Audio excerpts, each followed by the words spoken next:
நாம இன்னைக்கு பார்க்க போறது மாரி செல்வராஜ் டைரக்ஷன்ல துருவ் விக்ரம் நடிப்புல இப்ப ரிலீஸ் ஆகிருக்கிற பைசன்ங்கிற மூவி தாங்க. படத்தோட ஸ்டார்டிங்லயே இது கபடி பிளேயர் கணேசனோட வாழ்க்கையை பேஸ் பண்ணி எடுத்த கற்பனை கதைன்னு சொல்லிடுறாங்க. இந்த கதைக்குள்ள போறதுக்கு முன்னாடி நீங்க இந்த சேனலுக்கு புதுசா இருந்தீங்கன்னா அப்படியே சப்ஸ்கிரைப் பண்ணிட்டு பக்கத்துல இருக்கிற ஆல் நோட்டிபிகேஷனை கிளிக் பண்ணிக்கோங்க. கூடவே வீடியோ பிடிச்சிருந்தா லைக் போட்டுட்டு ஹைப்புங்கிற ஆப்ஷனையும் கொடுத்து விட்டீங்கன்னா இந்த வீடியோ இன்னும் நிறைய பேருக்கு ரீச் ஆகுங்க.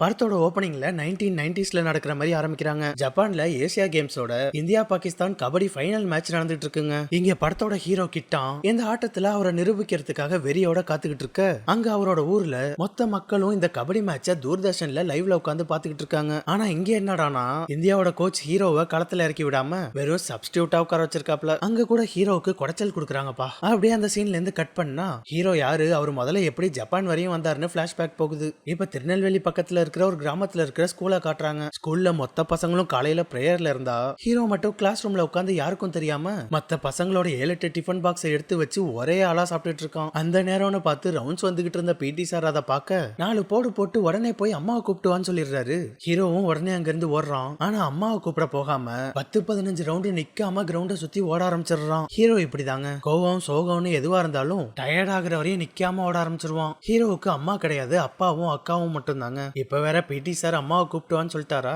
அதான் அம்மாவோட ஞாபகம் வந்து அவங்க இறந்ததை நினைச்சு சோகமா ஓடிட்டு இருக்கான். இதை பார்த்து மிரண்டு போன பிடி சாரு, யாரா நீ அம்மாவா கூப்பிட்டுவான்னு சொன்னா இப்படி ஓடிட்டு இருக்கேன்னு கேட்க, அப்பதான் சாருக்கு இவன் ஒரு கபடி பிளேயர்னே தெரிய வருது. ஏன்னா இதை அவன் ஸ்கூல்ல காமிச்சுக்கிட்டது இல்லைங்க. இதுல ஹீரோவோட பேரு கிட்டான். நாடி நரம்பு ரத்தம்னு உடம்பு முழுக்க ஹீரோவுக்கு கபடி மட்டும் தான் ஓடிட்டு இருக்கும். ஆனா அவன் அப்பா தாங்க அவனை கபடி விளையாட விடுறது இல்ல. இதை தெரிஞ்சுக்கிட்ட பிடி சார் ஹீரோ எப்படிப்பட்ட பிளேயர்னு பாக்குறதுக்காக ஸ்கூல்ல இருக்கிற பிளேயர்ஸ் கூட ரைடு இறக்கி விடுறாப்ல. உள்ள 7 பேர் இருக்காங்க. ஹீரோ 4 ரைட்ல போய் அவங்க எல்லாரையும் அசால்ட் பண்ணிடுறான். அதை பார்த்து பிடி சாரே ஆச்சரியமாயிடுறாருங்க. அவன் இப்படி ஒரு திறமையோட இருக்கிறதால உடனே அவனை ஸ்கூலோட டீம்ல சேர்த்துக்கிறாப்ல. இதெல்லாம் எங்க கத்துக்கிட்டேன்னு கேட்க, அவன் எங்க ஊரு கபடிக்கு ரொம்ப ஃபேமஸ் சார், அங்க விளையாடுறவங்கள பார்த்து தான் கத்துக்கிட்டேன்னு சொல்றான். அதுலயும் அந்த ஊர்ல சுந்தரம்னு ஒருத்தர் இருக்காப்ல, சம பிளேயரு, இவர் தாங்க டீம் கேப்டன். ஆனா அந்த ஊருக்குள்ளேயே ஹீரோவோட அப்பாவுக்கும் இவருக்கும் சுத்தமா ஆகாதா, அதனால ஹீரோவை அந்த ஊர் மேட்ச்ல சேர்த்துக்க மாட்டாரு. இதனாலதான் ஹீரோ விளையாடுறதே இல்ல. அப்படியே அன்னைக்கு அவனோட இந்த கபடி ஸ்கில்ல பத்தி பேசிக்கிட்டு வந்துட்டு இருக்க, அவனுக்கு சாப்பாடு வாங்கி கொடுக்கறதுக்காக ஒரு ஹோட்டலுக்கு அழைச்சிட்டு வராரு. 2 பேரும் கடைக்குள்ள வந்து உட்கார்ந்தோனே எழுத்தாப்லயே உட்கார்ந்துருக்க பிடி சாரோட ஊருக்காரங்க அவர்கிட்டயே ஹீரோவை இந்த பையன் எந்த ஆளுங்கன்னு கேக்குறானுங்க. அதுல பிடி சாருக்கு கடுப்பாயிடுது. நீங்களா சோத்த திங்கிறீங்களா வேற எதையும் திங்கிறீங்களாடா, இவன் என்னோட ஸ்டூடெண்ட் அப்படின்னு அவங்கள பயங்கரமா திட்டி விட்டுறாரு. அப்பதாங்க கரெக்டா டைமிங்ல அங்க அமீரோட என்ட்ரி. இதுல இவரோட பேரு பாண்டியராஜன். பிடி சார் கிட்ட பேசிட்டு இருந்தானுங்கல்ல, அவனுங்கள போடுறதுக்கு தான் வந்திருக்காப்ல. எவ்வளவு நேரம் எந்த ஆளுங்கன்னு மெதப்பா பேசிட்டு இருந்தவனுங்க இவரு அருவாளோட என்ட்ரி கொடுத்தோன்னா நடுங்கி போய் நிக்கிறானுங்க. பாண்டி அவங்க 2 பேரையும் கதற வெட்டி கொண்டுறாருங்க. செத்தவங்க பாண்டியோட ஆப்பனன்ட் கந்தசாமியோட ஊர் ஆளுங்க. கந்தசாமியோட ஊருக்கும் பாண்டியோட ஊருக்கும் சுத்தமா ஆகாதுங்க. அண்ணாச்சிங்கிற கந்தசாமி ஊர்ல கொஞ்சம் பெரிய ஆளு, அதனால அவங்க சமூகம் சொல்றதுதான் இங்க சட்டம். முதல்ல அவங்களை எதிர்த்து குரல் கொடுத்தது இந்த பாண்டி தான். ஊர்ல மக்களுக்கு ஏதாவது ஒரு பிரச்சனைனா பாண்டி தான் ஆளா வந்து நிப்பாப்ல. இப்படி ஒரு நாள் கந்தசாமியோட தம்பி எல்லா பிசினஸையும் லீஸ்க்கு எடுத்துக்கிட்டு இருந்ததுல பாண்டி அவரை எதிர்த்து குரல் கொடுத்துறாரு. அதுல 2 பேருக்கும் பயங்கரமா முட்டிக்குதா. அந்த பிரச்சனையில பாண்டி அண்ணாச்சியோட தம்பிய போட்டு தள்ளிட்டாரு. இங்க தாங்க ஏற்கனவே இருந்த பிரச்சனை இன்னும் முத்தி போயிருக்கு. தம்பியை போட்டதுல இருந்து அவங்க இவங்க ஆளுங்களை போடுறது, இவங்க அவங்க ஆளுங்களை போடுறதுன்னு ஒரே கலவரமா தான் போயிட்டு இருக்கு. அப்படிதான் இப்ப பாண்டி அண்ணாச்சியோட ஆளுங்களை போட்டு தள்ளிருக்காரு. அதனால ஜெயிலுக்கும் போயிடுறாருங்க. கபடி மேட்சும் இப்படிதான் விளையாட்டுல ஆரம்பிச்சு பகையாகி அது கலவரத்துல போய் முடியும்னு தான் ஹீரோவா அவரோட அப்பா கபடி விளையாட விடுறது இல்ல. ஆனா பிடி சார் ஹீரோவோட அப்பா கிட்ட ஹீரோவோட கபடி ஸ்கில்ல பத்தி சொல்லி அவனை விளையாட அனுப்ப சொல்றாரு. அவரு என்னதான் சொன்னாலும் பையனுக்கு எதுவும் ஆயிடுமோன்னு அப்பாவுக்கு பயமா தாங்க இருக்கு. இருந்தாலும் பிடி சார் அடுத்த ஜெனரேஷன் தான் மேல வந்து எல்லாத்தையும் மாத்தணும்னு அப்பாவுக்கு புரிய வைக்கிறாரு. சொல்ல போனா ஹீரோ பாண்டியோட ஊரு, பிடி சார் அண்ணாச்சியோட ஊரு. அப்படி இருந்தும் அவரே இவ்வளவு சொல்றாரா, அதனால அப்பாவுக்கு என்ன சொல்றதுன்னு தெரியல. அது மட்டும் இல்லாம அக்கா வேற ஹீரோவுக்கு சப்போர்ட் பண்றதால வேற வழி இல்லாம ஹீரோவை விளையாட விடுறாரு. சரின்னு ஹீரோவும் ரெகுலரா பிராக்டிஸ் பண்ண ஆரம்பிக்கிறான். பிடி சாரும் அவனுக்கு பயங்கரமா சப்போர்ட் பண்றாரு. இப்படி எல்லாம் நல்லா போயிட்டு இருக்க, ஒரு நாள் ஹீரோ அவனோட அப்பா அக்கா 3 பேரும் அவங்க ஆட்டோட பஸ்ல மார்க்கெட்டுக்கு போயிட்டு இருக்க, இவங்களோட ஆடு பஸ்ல அவங்க பக்கத்துல இருந்த ஒருத்த மேல சூச்சா போயிடுதுங்க. அதுல அந்த ஆளு காண்டாகி ஆட்டோ உதைக்க, இதனால ஹீரோவோட அப்பாவுக்கும் அவனுக்கும் வாக்குவாதம் ஆக ஆரம்பிச்சிடுது. அப்படி வாயால பேசிட்டு இருக்கும் போதே அவன் ஹீரோவோட அப்பா மேல கைய வைக்க, அதுல ஹீரோவுக்கு கொலை வெறி ஆயிடுது. அவ்வளவுதாங்க பஸ்லயே அவனை போட்டு பொழக்க ஆரம்பிச்சிடுறான். உடனே அவன் ஆளுங்களும் வந்து ஹீரோவை அடிக்க, அந்த கேப்ல இந்த ஆளு ஆட்டை அறுத்து கொன்னு பஸ்ல இருந்து வெளில வீசிடுறான். அதுல ஹீரோ இன்னும் கொலை வெறி ஆயிடுறாங்க. ஹீரோ ஆட்டை கொன்னவனையும் அவன் கூட இருந்தவனையும் எல்லாரையும் வெளுத்து வாங்க, ஆட்டை கொன்னவன் என் மேலேயே கை வச்சிட்டியான்னு ஹீரோவை குத்தி கொல்ல பாக்குறான். ஆனா அவனை அடிச்சு கத்திய புடுங்கின ஹீரோ இப்ப வாங்கடான்னு மதம் புடிச்ச மாதிரி நிக்கிறான். அப்ப கரெக்டா அப்பா வந்து வேணாண்டான்னு ஹீரோவை தடுக்க, ஹீரோ அந்த அல்ல கைங்கன்னு நினைச்சு வச்சு அப்பாவையே குத்த போயிடுறான். நல்ல வேளை அப்பா அவன் மண்டையிலேயே போட்டு கத்திய புடிங்கிடுறாரு. அதோட பஸ்ல இருந்த ஹீரோட ஊர்க்காரங்க அவனுங்க எல்லாரையும் அடிச்சு துரத்திடுறாங்க. ஹீரோ இந்த பிரச்சனையில கத்தி எடுக்கிற லெவலுக்கு போயிட்டதால அப்பாவுக்கு பயம் இன்னும் அதிகமாயிடுது. அதனால இவன் கபடிக்கு போய் அங்க எதுவும் இன்னும் பிரச்சனை ஆயிடும்னு நீ கபடி பக்கமே போக கூடாதுன்னு சத்தியம் பண்ண சொல்றாரு. ஹீரோவும் வேற வழி இல்லாம இனிமே கபடிக்கு போக மாட்டேன்னு சத்தியம் பண்ணிடுறான். ஆனா ஹீரோ இப்படி இனிமே கபடி விளையாட மாட்டேன்னு சத்தியம் பண்ணது ஹீரோயினுக்கு சுத்தமா பிடிக்கலங்க. இதனால ரெண்டு பேருக்கும் பயங்கரமா வாக்குவாதம் ஆகுது. சொல்ல போனா ஹீரோ அவளை கண்டுக்கவே மாட்டான். ராணி ஹீரோ அக்காவோட கிளாஸ்மேட்டுங்க. அப்படின்னா ராணி அவனுக்கு அக்கா மாதிரி, அக்காவோட ஃப்ரெண்டு, அதோட பக்கத்து வீடுங்கிறதால ஹீரோவுக்கும் ரொம்ப நெருக்கம். சின்ன வயசுல இருந்தே ஒருத்தர் ரொம்ப பிடிக்கும். இருந்தாலும் அவ ஹீரோவோட அக்கா மாதிரிங்கிறதால ஹீரோ கொஞ்சம் டிஸ்டன்ஸோடயே இருக்கான். இது எல்லாத்துக்கும் மேல இங்க சுந்தரம்னு ஒரு பிளேயர் இருக்காரு. அவருக்கும் ஹீரோவோட அப்பாவுக்கும் ஆகாது. அதனால ஹீரோ கூட ஒரு கபடி மேட்ச்ல சேர்த்துக்க மாட்டாருன்னு சொல்லிட்டு இருந்தோம்ல, அந்த ஆளோட தங்கச்சி தாங்க இந்த ராணி. இங்க வாக்குவாதம் அப்படியே ரொமான்ஸ் ஆக அதங்க விளையாடிட்டு இருந்த பொடுசுங்க பாத்துடுதுங்க. அத சுந்தரத்துக்கிட்ட வந்து சொல்ல அவரு ஹீரோவோட அப்பா கிட்ட வந்து அசிங்கமா பேச ஆரம்பிச்சிடுறாரு. அதுல அப்படியே ரெண்டு பேருக்கும் கை கலப்பாக அந்த ஆளு அப்பா மேல கை வச்சோன்னா ஹீரோ உள்ள பூந்து சுந்தரத்தை அடிச்சு துரத்தி விட்டுறான். இப்படி ஒரே பிரச்சனையா போயிட்டு இருக்கிறதால ஹீரோக்கு இப்ப என்ன பண்றதுன்னே தெரியலங்க. அதனால வழக்கம் போல ஓடுவோம்னு ரோட்ல ஓடிட்டு இருக்க அப்ப பிடி சார் இவனை பார்த்துட்டு வண்டியில ஏத்திக்கிறாரு. ஏன்டா இப்பெல்லாம் ஒழுங்கா பிராக்டிஸ்க்கு வரதில்ல, அதோட இப்ப ரோட்ல வேற ஓடிட்டு இருக்க, என்ன ஆச்சுன்னு கேட்க அப்பதான் பஸ்ல நடந்த பிரச்சனைய பத்தியும் அதனால அப்பாவுக்கு பண்ண சத்தியத்தை பத்தியும் சொல்றான். சரின்னு பிடி சார் அதை கேட்டு அப்பா கிட்ட நான் பேசுறேன் வான்னு கூப்பிட்டு போக அன்னைக்கு பஸ்ல பிரச்சனை பண்ணவங்க திடீர்னு வந்து இவங்கள சுத்து போட்டுறாங்க. நீங்க ஏன் சார் இவனை கூட வச்சுக்கிட்டு சுத்திட்டு இருக்கீங்க, இவன் நம்ம ஆளுங்க மேலேயே கை வச்சுட்டான்னு ஹீரோவை அடிக்க போக பிடி சார் அவர் ஊருக்காரங்கள சண்டெல்லாம் வேணாண்டான்னு தடுக்கிறாரு. ஆனா அவனுங்க சார் சொல்றத கூட கேட்காம ஹீரோவுக்கு சப்போர்ட் பண்றதால அவரையே அடிச்சிடுறானுங்க. அதுல ஹீரோவுக்கு மண்டைக்கு ஏறிடுது. வந்தவங்க எல்லாரையும் போட்டு முரட்டுத்தனமா பொழக்க ஆரம்பிச்சிடுறாரு. 4-5 பேர் வந்து ஹீரோவை சமாளிக்க முடியல. ஹீரோ அவனுங்க ஒருத்தனை விடாம எல்லாரையும் மட்டையாக்கிடுறாரு. என்னதான் பிடி சார் ஆப்போனன்ட் ஊருக்காரங்களா இருந்தாலும் ஹீரோவை விட்டு கொடுக்கறதா இல்லங்க. இப்படியும் சில நல்லவங்க இருக்காங்க. அவரு ஹீரோவோட அப்பா கிட்ட வந்து அவனை ஊர் லெவல்ல நடக்கிற மேட்ச்ல விளையாட வைக்கிறதுக்கு பர்மிஷன் கேட்க இது ஏதாவது பிரச்சனையில தான் போய் முடியும். அதனால அவரு முடியவே முடியாதுன்னு ஒத்த கால்ல நிக்கிறாரு. இருந்தாலும் நீங்க உங்க பையன் விளையாடுறத ஒரு தடவை பார்த்துட்டு முடிவு பண்ணுங்கன்னு பிடி சார் கஷ்டப்பட்டு அவரை சமாதானப்படுத்த அப்பாவும் நல்லா யோசிச்சு பார்த்துட்டு உள்ள ஒரு நல்ல நிலைமைக்கு வந்தா சரின்னு சம்மதிக்கிறாரு. இங்க வந்து ஒரு மேட்ச்ல ஹீரோவோட பேரை கொடுத்தா அவங்க ஊருக்காரன் சுந்தரமே பேர் எடுத்துக்க மாட்டான். ஆனா அப்பா விட்டுறதா இல்லங்க, உள்ள விளையாடுறதுன்னு முடிவாயிடுச்சுல. அதனால எப்படியோ பிரச்சனை பண்ணி ஹீரோவோட பேரை கொடுத்துறாரு. சுந்தரம் இதுவரையும் ஹீரோவை விளையாட விட்டதே இல்லையா, அதனால அவனுக்கு விளையாடவே தெரியாதுன்னு நினைச்சிட்டு இருக்காப்ல. ஆனா ஹீரோ வேற லெவல்ல கபடி ஆடுறான். அத ஊரே பார்த்து ரசிக்குது. அது அப்பாவுக்கு ஒரே பெருமையா இருக்கு. இதெல்லாத்தையும் பார்க்கும்போது சுந்தரத்துக்கு வைத்தறிச்சலா இருக்குங்க. அது மட்டும் இல்லாம ஹீரோ பயங்கரமா விளையாண்டதால அவனோட பேரை ஊரோட டீம்லயே சேர்த்துறாங்க. இது ஹீரோவோட முதல் டர்னிங் பாயிண்டா இருக்குங்க. அதை வச்சு இங்கே மட்டும் இல்லாம அக்கம் பக்கத்து ஊர்லயும் போய் மேட்ச் ஆடிட்டு வரான். போற இடத்துல ஏதாவது பிரச்சனையானாலும் ஆகும்னு அப்பாவும் ஹீரோ கூடவே எப்போதும் துணைக்கு போயிட்டு வந்துட்டு இருக்காரு. இதெல்லாம் ஒரு பக்கம் நல்லா போயிட்டு இருக்கு. அதே சமயம் பாண்டி ஜெயில இருந்து ரிலீஸ் ஆயிடுறாரு. ஆனா வழியிலேயே அண்ணாச்சியோட ஆளுங்க அவருக்கு ஸ்கெட்ச போட்டு அட்டாக் பண்ண ஆரம்பிச்சிடுறாங்க. கார்ல வரும்போது வழியில அவங்க மேல குண்ட வீச அதுல இவங்க காரை வேற வளைச்சதுல காரு பறந்து போய் பாலத்துக்கு கீழே விழுந்துடுது. அதுல எல்லாரும் உயிருக்கு போராடிட்டு இருக்க திரும்ப அந்த கார்ல குண்ட போட்டு எல்லாரோட சொல்லியும் முடிச்சிடுறாங்க. இந்த விஷயம் பாண்டியோட ஊர்க்காரங்களுக்கு தெரிய வர ஊர் முழுக்க ஒரே கலவரம் வெடிக்க ஆரம்பிச்சிடுது. இதனால அன்னைக்கு இங்க பாண்டி வந்து அவரோட தலைமையில நடக்க வேண்டிய மேட்ச் கேன்சல் ஆயிடுதுங்க. கபடி நடக்கிற இந்த இடத்துலயும் ஒரே கலவரமா இருக்கு. அதனால இங்க இருந்தா கலவரத்துல மாட்டிப்போம்னு அப்பா ஹீரோ அழைச்சிக்கிட்டு கிளம்ப போயிட்டு இருக்க வழியில அன்னைக்கு பஸ்ல பிரச்சனை பண்ண அல்ல கைங்க இவங்கள பிளாக் பண்ணிடுறாங்க. அவனுங்க வேற 7-8 பேருக்கு மேல இருக்கானுங்க. அப்பா பிரச்சனை எதுவும் வேணாம்னு அவங்கள தடுக்க அவனுங்க அப்பா மேலேயே கை வச்சிடறானுங்க. ஹீரோ முன்னாடி அப்பா மேல கை வச்சோன்னே ஹீரோ அவங்க எல்லாரையும் போட்டு பொழக்க ஆரம்பிச்சிடுறாருங்க. ஒருத்தனால சமாளிக்க முடியாதுன்னு அப்பாவும் கூட நிக்கிறாரு. இப்ப 2 பேரும் சேர்ந்து அவங்கள பொழக்கிறாங்க. ஆனா அவங்க ஆள் அதிகமா இருக்கிறதால இவங்களால சமாளிக்க முடியல. ஒரு கட்டத்துக்கு மேல முடியாம லாக் ஆயிடுறாங்க. ஹீரோவோட கை கால்னு எல்லாத்தையும் வேற பிடிச்சு லாக் பண்ணிடுறாங்களா. அதனால ஹீரோவால அசைய கூட முடியல. அப்பன்னு பார்த்து ஊருக்காரங்க வர மாதிரி சத்தம் கேட்க டக்குன்னு என்ன பண்றதுன்னு தெரியாம ஹீரோவோட ஒரு கையை உடைச்சிட்டு அங்க இருந்து எஸ்கேப் ஆயிடுறாங்க. அவ்வளவுதான், கை உடைஞ்சிட்டதால ஹீரோ உட்கார்ந்து கதற ஆரம்பிச்சிடுறாருங்க. அப்படியே அந்த சீன்ல இருந்து கட் பண்ணா இப்ப பிரசன்ட்ல, அதாவது கதையோட பிரசன்ட்ல ஜப்பான்ல நடக்கிற இந்தியா பாகிஸ்தான் கபடி மேட்ச்ல அம்பையர் ராங்கா பாகிஸ்தானுக்கு பாயிண்ட் கொடுத்துறாரா. அதுல அங்க ஒரே பிரச்சனை ஆயிடுது. அப்ப 2 டீமும் ஒரே பாயிண்ட்ல வேற இருக்கிறதால பொசுக்குன்னு மேட்ச் டிரான்னு அனௌன்ஸ் பண்ணிடுறாங்க.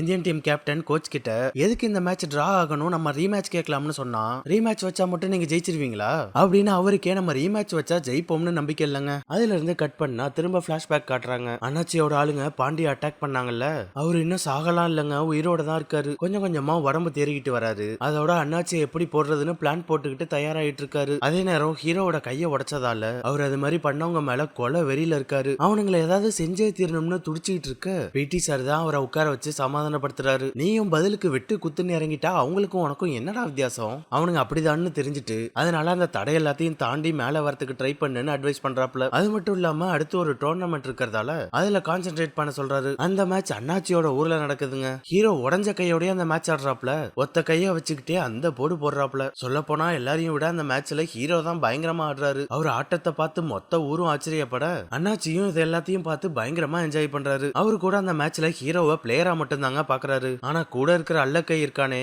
ஹீரோவை பிளேயரா கூட என்ஜாய் பண்ண விட மாட்டான். அண்ணாச்சி கிட்ட அது நம்மால் இல்லைன்னு சொல்றான். சொல்ல போனா அண்ணாச்சி அவரோட அந்தஸ்தை தக்க வச்சுக்கிறதுக்காக தான் சில விஷயங்களை பண்றாரு. ஆனா இது மாதிரி அல்லக்கைங்க ஜாதி பெரியும் அவர் பெரியும் வச்சு ரெண்டு ஊர்லயும் கலவரம் பண்ணிட்டு இருக்கிறது. கடைசி ரைடு ஹீரோ உள்ள வந்து அந்த மேட்சை வின் பண்ணி கொடுக்க அவரோட ஊருக்கே வந்து அவரோட டீம் ஜெயிச்சவன அண்ணாச்சி பயங்கரமா கை தட்டி என்ஜாய் பண்ணி பாக்குறாரு. மேட்ச் முடிஞ்சோன்னா நேரடியா ஹீரோ கிட்டே வந்து அவனா பாராட்டிட்டும் போறாரு. அது மட்டும் இல்லாம அண்ணாச்சியே ஒரு கபடி கேமோட மிகப்பெரிய ஃபேனுங்க. அதனாலதான் பிளேயர் மேல இவ்வளவு ரெஸ்பெக்ட் வச்சிருக்காரு. ஹீரோவோட ஆட்டத்தை பார்த்துட்டு அவரோட டீமுக்கே விளையாட முடியுமான்னு கேட்டுறாரு. அண்ணாச்சி அப்படி கேட்டதே ஹீரோவோட அப்பாவுக்கு சந்தோஷமாவும் ஆச்சரியமாவும் இருக்கு. அதோட ரொம்ப பயமாவும் இருக்கு. ஏன்னா ஏற்கனவே இந்த ரெண்டு ஊருக்கும் ஆகாது. இதுல பையன் அவங்க ஊர் டீமுக்கு ஆடினா பல பிரச்சனைகள் வரும்னு பிள்ளைய நினைச்சு ரொம்ப பயப்படுறாருங்க. இருந்தாலும் அண்ணாச்சி உங்க பையனுக்கு எதுவும் ஆகாது, என்ன நம்பி அனுப்புங்கன்னு சொல்ல அதுக்கு மேல இவங்களால எதுவும் பேச முடியல, சரின்னு சொல்லிடுறாங்க. அதுல இருந்து ஹீரோ அண்ணாச்சியோட கிளப்புக்காக விளையாட ஆரம்பிக்கிறாருங்க. சொல்ல போனா அண்ணாச்சிக்கு ஹீரோவை ரொம்ப பிடிச்சு போயிடுது. அதனால அவங்க ஆளுங்க கிட்ட சகஜமா பேசுற மாதிரி ஹீரோ கூடயும் ரொம்ப சகஜமா பழக ஆரம்பிக்கிறாரு. இது அவரோட ரைட் ஹேண்டுக்கு வைத்தறிச்சலா இருக்கு. ஹீரோவை அவன் அந்த ஊருக்காரன், அவனை கூட வச்சுக்க வேணாம்னு கூட இருக்கிற அல்ல கை அண்ணாச்சியோட காதுல அடிக்கடி ஓதிக்கிட்டே இருக்கான். இருந்தாலும் அண்ணாச்சி இவனுங்க மாதிரி ஆளுங்க பேசுறதெல்லாம் கேட்கறதே இல்லங்க. ஒரு நாள் மேட்ச் முடிஞ்சு வந்ததுக்கு அப்புறம் பசங்க எல்லாரும் உட்காந்து சாப்பிட்டுட்டு இருக்க அவங்க கூட அண்ணாச்சியும் சேர்ந்து உட்காந்து சாப்பிட்டுட்டு இருக்காப்ல. அப்ப திடீர்னு பார்த்தா அந்த இடத்துல வெடிகுண்டு போட்டுறாங்க. எல்லாரும் நாலா பக்கமா தெரிச்சு ஓட அண்ணாச்சி வீட்டுக்குள்ள போயிடுறாரு. அப்ப கரெக்டா உள்ள பூந்த பாண்டியோட ஆளுங்க கையில கிடைச்ச ரெண்டு பேரை வெட்டி கொன்னுடுறாங்க. உள்ள போன அண்ணாச்சி துப்பாக்கியோட வெளில வர அவர் சுட ஆரம்பிச்சோன்னா எல்லாரும் அங்க இருந்து தெரிச்சிடுறாங்க. அதனால அண்ணாச்சியை போட முடியாம போயிடுதுங்க. எவன்டா இப்படி பண்ணதுன்னு அண்ணாச்சி கேட்க எல்லாரும் டக்குன்னு ஹீரோட பக்கம் திரும்புறாங்க. ஏன்னா அவன் தானே பாண்டியோட ஒரு ஆளு. அவனுங்க டக்குன்னு அப்படி பார்த்தோன்னு ஹீரோக்கு ஒரு மாதிரி ஆயிடுதுங்க. அவர் அதுல பயங்கர மன உளைச்சலாக அண்ணாச்சிக்கு அவரோட மனநிலை புரிஞ்சிடுது. அதனால ஹீரோ கிட்ட நீங்க இருந்து கிளம்பிடு, நான் கூப்பிடுறவரையும் இந்த பக்கம் வந்துடாதேன்னு சொல்லி அனுப்பி வைக்கிறாரு. ஆனா ஒரு செகண்ட்ல நம்மள துரோகியா பாத்துட்டாங்களேன்னு ஹீரோக்கு மனசுடைஞ்சு போயிடுதுங்க. இப்படிப்பட்ட ஆளுங்க கூட இருக்கிறதுக்கு கபடி ஆடுறதுக்கு ஆடாமே இருக்கலாம்னு அவரு உயிரா நினைக்கிற கபடியே வேணாம்னு முடிவு பண்ணிடுறாப்ல. பிரச்சனை எல்லாம் ஒரு நாள் அமைதியானதுக்கு அப்புறம் ஒரு நாள் அண்ணாச்சி கிட்ட வந்து இதை பத்தி சொல்ல அப்ப அவரு அவரோட சூழ்நிலையை சொல்றாரு. நான் ஒன்னும் ஜாதி பார்த்தெல்லாம் பழகிறவன் இல்ல, அப்படி இருந்தா உன்னை என் டீம்லயே சேர்த்திருக்க மாட்டேன். நம்ம அந்தஸ்தையும் மரியாதையும் தக்க வச்சுக்கிறதுக்காக சில விஷயங்கள் பண்ண வேண்டியது இருக்கு. அது சில நேரம் வேற மாதிரி ஆயிடுது, அதை தவிர்க்க முடிய மாட்டேங்குது. சில விஷயங்களை நானே நினைச்சாலும் இங்க மாத்த முடியாதுப்பா. இந்த பிரச்சனையினால நீ கபடியை விட்டுறாத. எனக்கு தெரிஞ்ச ஒரு பெரிய கிளப்ல உன்னை பத்தி சொல்லியிருக்கேன், அங்க போய் ஜாயின் பண்ணுன்னு சொல்றாருங்க. நீ எங்கேயாவது போய் பெருசா ஜெயிச்சேன்னா அதுவே எனக்கு போதும்னு சொல்லி அனுப்பி வைக்கிறாப்ல. அண்ணாச்சி எவ்வளவு சொல்றதால ஹீரோ அவர் சொன்ன மாதிரி பெரிய கிளப்ல வந்து ஜாயின் பண்றாரு. அங்க அவரோட ஃபுல் எஃபர்ட்டை போடுறாரு. அதுல அவருக்கு நல்ல ரெகக்னேஷனும் கிடைக்குதுங்க. அடுத்து வரப்போற ஸ்டேட் லெவல் மேட்சுக்கு தன்னை ப்ரூவ் பண்றதுக்காக ரா பகலா பிராக்டிஸ் பண்ணிட்டு இருக்காரு. இப்படி ஒரு கொடூரமா பிராக்டிஸ் பண்ணிட்டு இருந்தா திடீர்னு கோச் வந்து ஸ்டேட் பிளேயர் செலக்ஷன் லிஸ்ட்ல உன் பேர் இல்லைன்னு சொல்லிடுறாரு. நாளைக்கு தாங்க செலக்ஷன் மேட்ச், ஆனா இவனுங்க இப்பயே லிஸ்ட் ரெடி பண்ணிட்டானுங்க. அதை கேட்டு ஹீரோ அப்படியே கலங்கி போய் நின்னுட்டு இருக்காரு. இந்த விஷயத்த அப்பா கிட்ட சொல்ல நாமளா முட்டி மோதி தாண்டா மேல வந்து நிரூபிக்கணும், இத பத்தி யோசிக்காம நீ பாட்டுக்கு ஃபுல் ஃபோர்ஸோட விளையாடுன்னு அப்பா ஆறுதல் சொல்றாரு. அடுத்த நாள் செலக்ஷன் மேட்ச் ஆரம்பிக்குது. அப்பா சொன்ன மாதிரியே மேட்ச்ல ஹீரோ ஃபுல் எஃபோர்ட் போட்டு ஆடுறாரு. அவரோட ஆட்டத்தை பார்த்துட்டு கமிட்டி தலைவரே பார்த்துட்டு ஆச்சரியமாயிடுறாரு. அவருக்கு ஹீரோவை ரொம்ப பிடிச்சு போயிடுதுங்க. அவ்வளவுதான், ரெடி பண்ண லிஸ்டையும் தாண்டி ஹீரோவோட பேர் அதுல வந்துடுது. பல போராட்டத்துக்கு அப்புறம் எப்படியோ அதுல செலக்ட் ஆயிட்டாருங்க. இப்படி இவர் இங்க செலக்ட் ஆகி நேஷனல் லெவல் பிளேயருக்கான செலக்ஷனுக்கு போற நேரம்னு பார்த்து ராணியோட அண்ணா ராணிக்கு கல்யாணம் ஏற்பாடு பண்ணிட்டாருன்னு நியூஸ் வருது. ஊர்ல ஹீரோவோட அப்பாவும் போய் பொண்ணெல்லாம் கேட்டு பேசி பாக்குறாரு. ஊருக்காரங்க கூட வந்து பேசி பாக்குறாங்க. ஆனா அண்ணங்காரன் ஒத்து வர மாதிரி தெரியல. இவங்க எல்லாரையும் மீறி பொண்ணோட சம்மதம் கூட இல்லாம ராணியோட கல்யாணம் வரையும் கொண்டு வந்துடுறாரு. அந்த பொண்ணு மாப்பிளைய வாழ்த்துறதுக்காக பாண்டிய கூப்பிட்டு இருந்ததால அவர் அந்த கல்யாணத்துக்கு வராருங்க. கரெக்டா பாண்டி தாலி எடுத்து கொடுக்கும் போது ராணியோட அண்ணி பொண்ணுக்கு இந்த கல்யாணத்துல விருப்பம் இல்லைன்னு எல்லாத்தையும் சொல்லிடுறாங்க. என்னடா ஆச்சுன்னு பாண்டி பொண்ணோட அண்ணன் கிட்ட கேட்க கிட்ட ஒரு பிச்சைக்கார பைய, அவனுக்குலாம் என் தங்கச்சியை கொடுக்க முடியாதுன்னு ஓவரா சொல்றான். அதுல பாண்டியே காண்டாயிடுறாப்ல. ஏன்டா கூட இருக்கிறவன் சொந்தக்கார பையிலே உனக்கு பிச்சைக்கார பயல, அவன் இங்க இருந்து போய் அவ்வளவு பெரிய பிளேயர் ஆயிருக்கான், நம்ம ஊருக்கே பெருமை சேர்க்க போறான், அவனை ஏன் இவ்வளவு மோசமா பேசுறானா, நீ எவ்வளவு கேவலமானவனா இருப்ப, கூட இருக்கிற நீங்களே இப்படி இருக்கீங்கன்னா அங்க அவனுக்கு என்னென்ன பிரச்சனை எல்லாம் வரப்போகுதோ, என்ன ஆனாலும் சரி கிட்டான் திரும்ப வந்தோன்னு அவன் கூட தான் இவளுக்கு கல்யாணம் அப்படின்னு கட் அண்ட் ரைட்டா சொல்லிட்டு போயிடுறாப்ல. இவர் எல்லாரும் சமம்னு போராடுறதுக்காக தான் கத்தியே எடுத்தாரு. ஆனா இங்க பார்த்தா இவனுங்களுக்குள்ளேயே யாரு பெரிய ஆளுன்னு அடிச்சுக்கிறானுங்க. பாண்டி இந்த பிரச்சனையை முடிச்சுட்டு அந்த ஊர்ல இன்னைக்கோ நாளைக்கோ இழுத்துக்கிட்டு கிடக்கிற ஒரு பெருசை பாக்குறதுக்காக வராரு. ஒரு காலத்துல பாண்டி மாதிரி போராட்டம் பண்ணிட்டு இருந்தவர், அதனாலதான் மரியாதைக்காக அவரை பாக்குறதுக்கு வந்திருக்காரு போல. ஆனா அது பார்த்தா அண்ணாச்சி ஆளுங்க அவருக்கு போட்ட ஸ்கெட்ச் அந்த பெரியவரோட பொண்ணு வீட்டை லாக் பண்ணிட்டு எஸ்கேப் ஆயிடுது. அப்ப உள்ள இருந்த அண்ணாச்சியோட ஆளுங்க பாண்டிய சராமரியா வெட்டி வீசிட்டு கொல்ல பக்கமா எஸ்கேப் ஆயிடுறானுங்க. பாண்டி அண்ணாச்சியோட தம்பியை கொண்டார்ல, அதுக்கு ஒரு வழியா பழி தீர்த்துக்கிட்டாப்ல. அதே நேரம் எப்படியோ முட்டி மோதி ஸ்டேட் லெவலுக்கு போன ஹீரோ நேஷனல் லெவல் டீமுக்கு போறதுக்காக ஆடுறாரு. ஆனா நேஷனல் லெவல் டீம்ல டீம்ல ஒரு ஸ்டேட்ல இருந்து ஒரு பிளேயர் தான் இருக்கணும். இங்க ஏற்கனவே தமிழ்நாடு டீம் பிளேயர் தான் இந்தியன் டீம் கேப்டனா இருக்காப்ல. அதனால ஒரே ஸ்டேட்ல 2 ஆளு வேணாம்னு ஹீரோவை தூக்கிடுறாங்க. ஸ்டேட் லெவல்ல ஹீரோவை எடுத்த கமிட்டி தலைவரும் எவ்வளவோ போராடி பாக்குறாரு. ஆனா ஒண்ணும் வேலைக்காக மாட்டேங்குது. அவ்வளவுதான், இதுக்கு மேல அங்க இருந்து என்ன பண்றது? நேஷனல் லெவல் டீம்ல செலக்ட் ஆகாததால சொல்லாம கொள்ளாம அங்க இருந்து கிளம்பிடுறாரு. அதுவும் இங்க பாண்டி செத்து போய் கலவரம் நடந்துட்டு இருக்கிறது தெரியாம அங்க இருந்து கிளம்பி ஊருக்கு வந்துடுறாருங்க. நேஷனல் டீம்ல செலக்ட் ஆகலன்னு வீட்டுல இதை பத்தி சொல்லிட்டு இருந்தா கரெக்டா கமிட்டி தலைவர் கிட்ட இருந்து கால் வருது. எப்படியோ மேல இடத்துல போராடி உன் பேரை சேர்த்துட்டேன்னு சொல்றாரு. அதுல இவங்க போன்ல எதுவும் பேச முடியாம வாய் அடிச்சு போய் நிக்கிறாங்க. அது மட்டும் இல்லாம உடனே கிளம்பி சென்னைக்கு வரணும். ஜப்பான்ல நடக்கிற ஏசியா கேமுக்கு நாளைக்கு கிளம்பணும்னு சொல்லிடுறாங்க. ஆனா இங்கதான் ஒரே கலவரமா இருக்கே. இருந்தாலும் இந்த வாய்ப்பை விட்டுற கூடாதுன்னு ஹீரோட ட்ரெஸ், பாஸ்போர்ட்னு எல்லாத்தையும் அப்பா பேக் பண்ண ஆரம்பிச்சிடுறாரு. இவங்க இங்க சென்னைக்கு கிளம்பிட்டு இருக்க அதே சமயம் ஊர்ல நடந்துட்டு இருக்க கலவரத்தை தடுக்க பெரிய போலீஸ் படையவே இருக்கிறாங்க. அது மட்டும் இல்லாம போலீஸ்காரங்க திடீர்னு ஒரு பெரிய சம்பவத்தை வேற பண்றாங்க. அண்ணாச்சி, பாண்டி இவங்க 2 பேரும் அடிச்சுக்கிட்டதுல பாண்டிய கொன்னுட்டாங்க. இப்ப அண்ணாச்சி மட்டும் தானே இருக்காரு. அதனால அவருக்கு ஸ்கெட்ச போட்டு ரவுண்ட் அப் பண்ணவங்க பொசுக்குன்னு அவர் என்கவுண்டர்ல போட்டு தள்ளிடுறாங்க.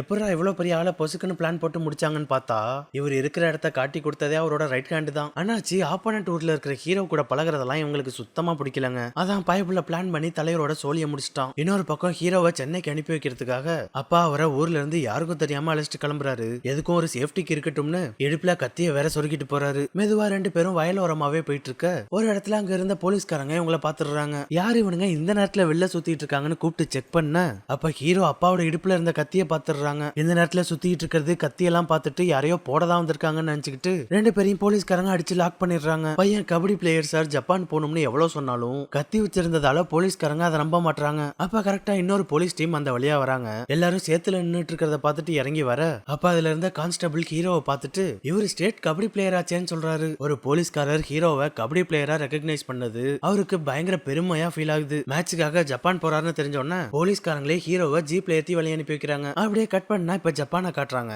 அங்க இந்தியா பாகிஸ்தான் ஃபைனல் நடந்துட்டு இருக்குங்க. பிரச்சனையானதுல மேட்ச் டிரான்னு அனௌன்ஸ் பண்ணாங்கல்ல, அதுக்கு இந்தியன் டீம் கேப்டன் கோச்சை மீறி ரீமேட்ச் கேட்டு வாங்கியிருக்காப்ல. ஃபைனல்ஸ் பயங்கர ஃபயரா போயிட்டு இருக்கு. டைம் முடிய போது பாகிஸ்தான் வேற 3 பாயிண்ட் லீட்ல இருக்காங்க. இது எல்லாத்துக்கும் மேல ஹீரோவும் கேப்டனும் அவுட் ஆகி வெளில இருக்காங்க. அப்ப கரெக்டா இந்தியன் டீமுக்கு ஒரு பாயிண்ட் கிடைக்க கேப்டன் அவர் உள்ள போகாம ஹீரோவை உள்ள அனுப்புறாருங்க. இப்ப டைம் வேற முடிய போது இந்தியாவுக்கு ஒரே ரைட்ல 3 பாயிண்ட் வேணும். இந்த சமயத்துல நீ உள்ள போகாம இவனை ஏன்டா உள்ள அனுப்புனேன்னு கோச் சத்தம் போட, சார் உங்களுக்கும் எனக்கும் பாகிஸ்தானை மட்டும் தான் ஜெயிக்கணும், ஆனா இவனுக்கு பாகிஸ்தானை மட்டும் இல்லாம உங்கள மாதிரி ஆளையும் சேர்த்து ஜெயிக்க வேண்டியது இருக்குன்னு கேப்டன் சொல்லிடுறாரு. ஆமாங்க, அவர் சொன்ன மாதிரியே ஹீரோ இப்ப யாருங்கிறத எல்லாருக்கும் ப்ரூவ் பண்ணி ஆகணும். ஹீரோ உள்ள போனோன்னு இப்ப என்ன நடக்க போகுதுன்னு எல்லாரும் ஆவலா பாத்துக்கிட்டு இருக்க ஹீரோ ஒருத்தனை போய் தொட்டுறாரு. உடனே 2-3 பேர் வந்து அவரை பிடிக்க ஹீரோ 3 பாயிண்டோட உள்ள வந்துடுறாரு. பல போராட்டத்துக்கு அப்புறம் அந்த மேட்ச்ல இந்தியா வின் பண்ணிடுறாங்க. அதுல கோச்சுக்கே பயங்கர ஷாக் ஆயிடுதுங்க. இது எல்லாத்தையும் லைவா டிவில பாத்துக்கிட்டு இருந்த ஹீரோட ஊர்க்காரங்க இந்தியா ஜெயிச்சோன்னா பயங்கரமா கொண்டாட ஆரம்பிச்சிடுறாங்க. ஹீரோட அப்பா, அக்கா, ராணின்னு எல்லாருக்கும் பயங்கர பெருமையா இருக்கு. எல்லாத்துக்கும் மேல ராணியோட அண்ணனுக்கே ஆனந்த கண்ணீர் வந்துடுது. அப்படியே அந்த சீன்ல இருந்து கட் பண்ணா ஹீரோ இப்ப அர்ஜுனா அவார்டு வாங்குறாரு. அத அவரோட அப்பா பெருமையா ஆனந்த கண்ணீரோட பார்க்க அதோட இந்த படம் முடியுதுங்க. இந்த வீடியோ எப்படி இருந்துச்சுன்னு கமெண்ட்ஸ்ல சொல்லுங்க. பிடிச்சிருந்தா லைக் போடுங்க. சேனலுக்கு புதுசா இருந்தீங்கன்னா சப்ஸ்கிரைப் பண்ணிட்டு பக்கத்துல இருக்க பெல் ஐக்கான மறக்காம தட்டி விட்டுருங்க.